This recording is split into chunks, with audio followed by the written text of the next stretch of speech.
Global Transformation Astrology, GTA, with William Stickevers. Now, I wanted to talk about Neptune ingressing into Aries because we do know that's going to be a big deal. So we see that Neptune entering Aries, and we know Aries, the world point, has to do with what? Radical major events, right? It's very pioneering, and we are in a period of radical innovation. So we're going to see massive scientific advancements with Neptune going into Aries. Now, a lot of people would say, well, William, how does Neptune have to do with technology? Because I heard Uranus rules technology, and that's what the astrologers say. Yeah, but the astrologers really are thinking in terms of the mechanistic paradigm, right? They're not thinking in terms of what Neptune rules. Neptune rules what? Virtualization. It rules quantum. So the fact that it's moving into Aries, by the way, the last time it moved into Aries was indeed a time of scientific revolution during 1861 to 1874, right? Where we saw foundational advances across several scientific disciplines. So we saw modern medicine leaping forward with the germ theory of disease, with Louis Pasteur developing pasteurization 1860s, right?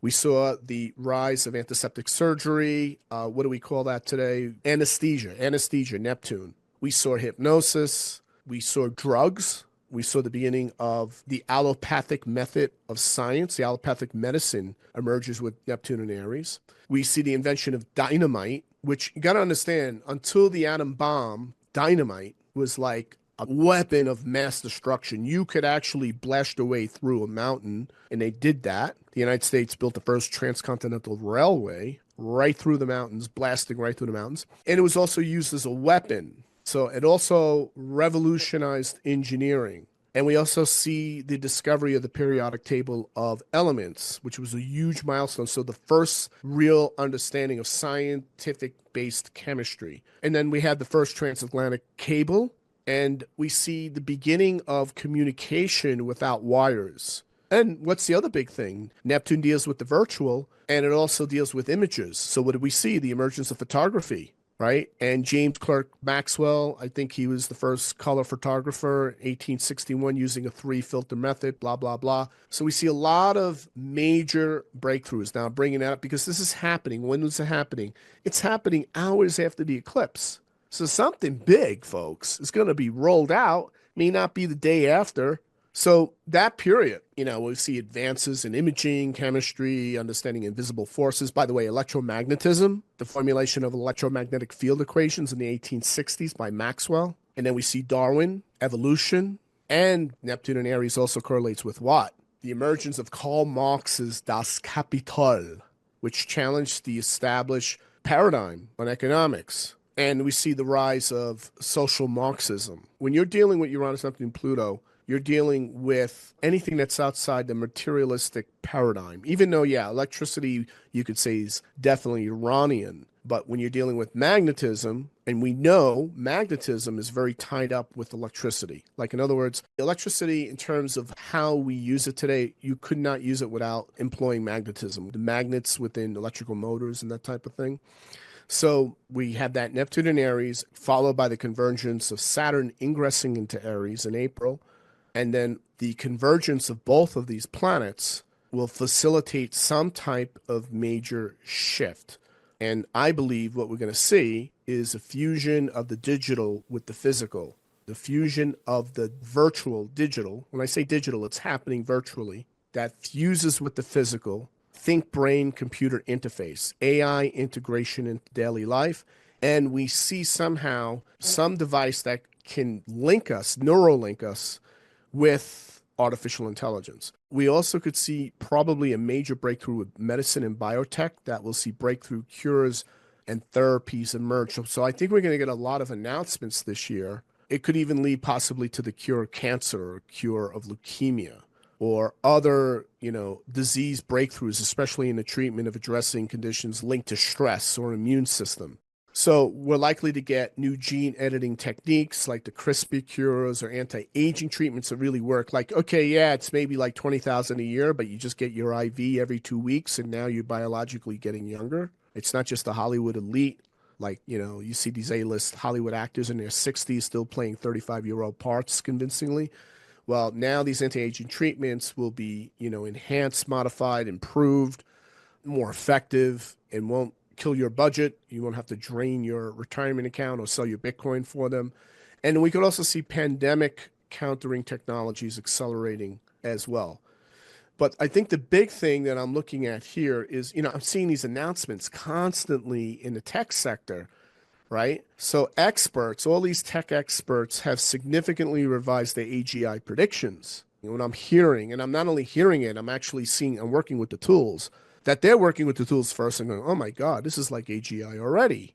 So they have pushed up all their timelines on AGI. How is this related? Because Neptune's going into Aries. And we talked about what? The merger of digital intelligence in the physical world and the merger, a neural link of artificial or intelligence, just to say machine intelligence, with the human brain or human body, right? Like the $6 Million Man that came out in 1973. Think about that show. It was 1973.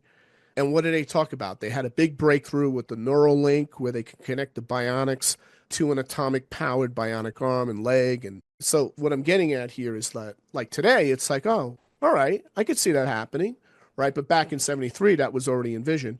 So it took that long to get there. And now they're pushing up the timeline of where not only is that going to be possible, but it's going to enhance our intelligence even greater. So experts have significantly revised their AGI predictions just this week, right? So in 2021, AGI was thought to be 20 years away, but rapid advancements in AI capabilities like ChatGPT 4 have drastically shortened this timeline. Elon Musk expects AGI by 2026. Anthropic's Dario Amandi predicts by 2027. DeepMind's Shane Legg estimates 2028. The consensus now places AGI within the next 1 to 3 years.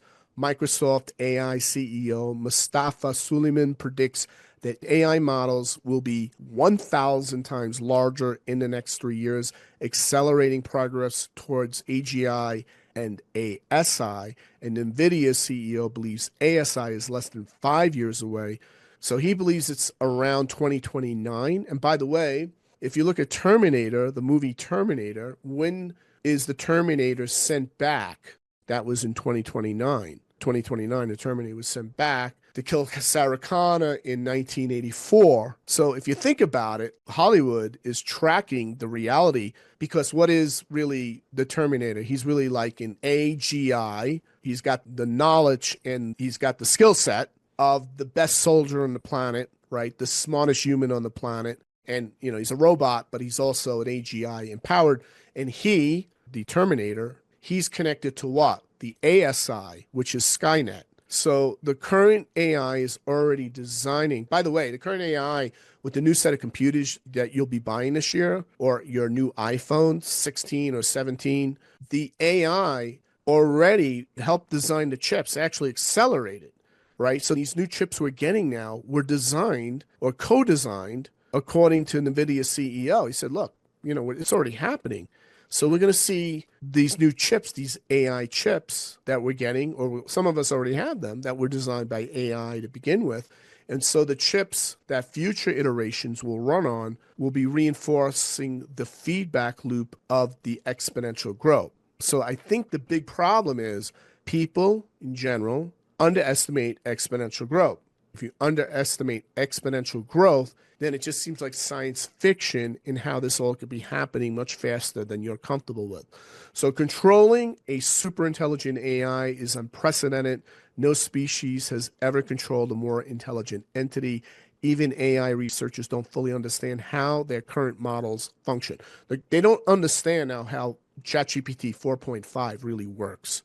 They're like, well, how does it do that? How does it create the art? How does it write a whole movie script and then create that script into a movie? We don't really know, right? To watch the full presentation and more like this on geopolitics, the economy, and world events from an archetypal and mundane astrological perspective, join the Global Transformation Astrology membership. Go to gta.williamstickevers.com. Become a GTA member today.